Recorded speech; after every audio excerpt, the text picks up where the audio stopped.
This week's edition of Urban's Playbook, it's a good one. It is all about the competitive spirit. We're going to take a behind-the-scenes look at what it actually takes to develop that fiery sense of competition at a major program like Ohio State. Coach Meyer's been preaching this since he joined Team Big Noon Kickoff in Fox Sports. Talent will only take a team so far, but it's those who push themselves beyond the limits who reach new heights. We come onto the field. Coach, 8 magic words, your spirit motto. This might be my favorite one, Reg. All right, here we go. The edge. This is something we came up with several years ago. And, you know, you realize in college football, the student athletes only allowed 20-hour work weeks with coaches. If you work 20 hours a week, you're probably a really bad college football player. It takes much more than that. So I created this room, actually part of the indoor facility, and called it the edge. That's your place to go and get better. And then we started thinking about what is really the edge. And it's a great soundbite, the edge. The edge is where average stops, elite begins. For example, during training camp, I don't want to hear about your energy on practice 2 or 3. Everyone's doing that. Tell me practice 16 if you have that energy. You know why? That's when your body and your mind start to say that's enough. Development is all about growth. When your body starts to grow, when? When your body says no more. That's when things start to happen. Teams become great. Players become great when you get to the edge. When I was a young coach, I got hired at Bowling Green. I started hearing about the USC Trojans. We were kind of down for a while. This coach named Pete Carroll, I started reading everything I could on him. I was enamored. They were winning like crazy. They had players like these two. I get to Utah. I had a good friend on the staff and a high school coach actually out here in L.A. He said, you ought to see these practices. I started watching, got some practice, snuck a little practice tape, and I was like, my gosh, I made Utah competitive in everything. We called it for the run for the BCS. Every drill became competitive. Matter of fact, Mike Gundy came to see us, the head coach at Oklahoma State, in the offseason after we won our first league championship. We're watching. He's like, I have never seen people go so hard. Yeah. And you want to know why, Reggie?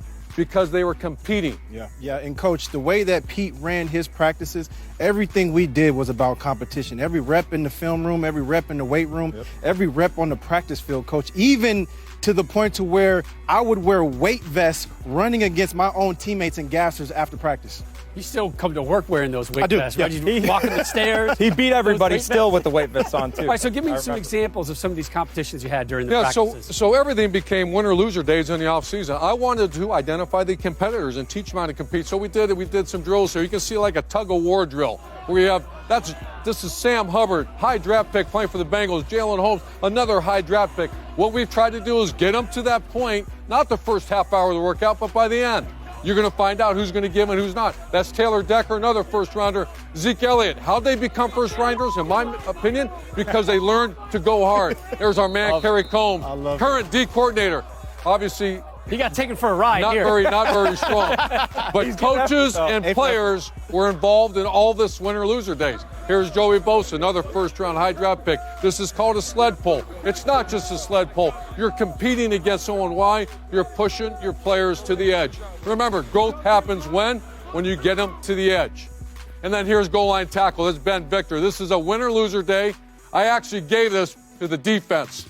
And I stand right here, you see in a second, and we have announcers going across, and we post them like Pete Carroll did. That's we had 1-point defense, and then after practice, how about this? It's beautiful. The winners get nice Gatorades. The losers drink out of a garden hose. Drink it out of the hose, old school, baby. Drinking out of the hose. The big takeaway from all this competition for your staff, what is it? This is the best. This is great stuff. Number one, it teaches people how to compete. Sometimes you recruit guys. I imagine Matt Liner or Reggie Bush are great competitors out of high school. A lot of times you don't get that. You have to teach people to compete. Number two, it promotes leadership and culture. When you get to the edge, what happens? Leaders step up, and you want it to be part of your culture, whether it be academics, whether it be off-season, in-season. You want to promote and have a culture of competitiveness. This number 3 is critical. It identifies who your elite competitors are. I do not want to find out who my best competitors are on game day. And then fourth, finally, it also exposes what? Exposes non-competitors. I've had some great athletes. You've been around them. Yep. And you want to know something? You put them in winner-loser drills, they lose.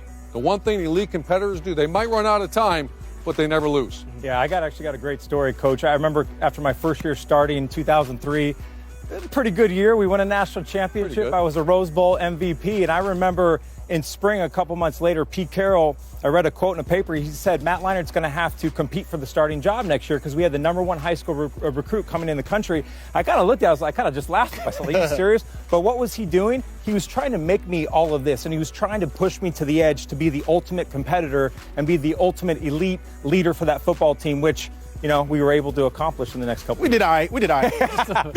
Hey, you've had some competitive dudes, right? You've had some dudes, some studs. Is there one that stands out above the rest? Yeah, I've been blessed to have so many great players. One guy, dude, Mike Thomas. Mike Thomas actually was not a good receiver. I know that's hard to imagine, but every time we put him in win or loser drills, he started winning all the time. You saw this fire, you saw this guy that just refused to lose. Eventually his skills got better, as you can see here, but he became the ultimate competitor. Here's the same guy I just told you he went to a prep school, average player, actually redshirted his second year, but he never lost. And he would compete. Competitiveness, you push him to the edge. How do you get him there? Compete. You know what now? He's the highest paid receiver in the National Football League. One thing as we close here, when you get a player to the edge, this is really important. You get a staff member, you get players to the edge. When you get to the edge, there's barriers. There's laziness, selfishness, fatigue. You know what a coach's job is? Coach them through that. There are the Tebows and Reggie Bushes, they just go right through the barriers. As a coach, you have to really coach those young guys through what? Selfish, laziness, fatigue. Those are areas that stop people from what? Crossing the edge. You know well, competition is alive and thriving here. Big Noon Kickoff. Reg? Yeah, tug of war, baby. Matthew?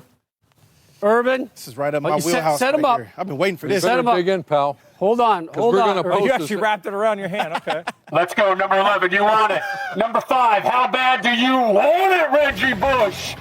Are you ready, gentlemen? Let's go. Coach, you know how to do this better than me. Set, go. Coach him, coach. No, I forgot it. Oh, Matthew. Battery died, battery back. Winner is number 5, Reggie Bush. Loser, drink out of the hose. Start your Saturday strong at 10 Eastern with a legendary college football lineup on the Big Noon Kickoff Show.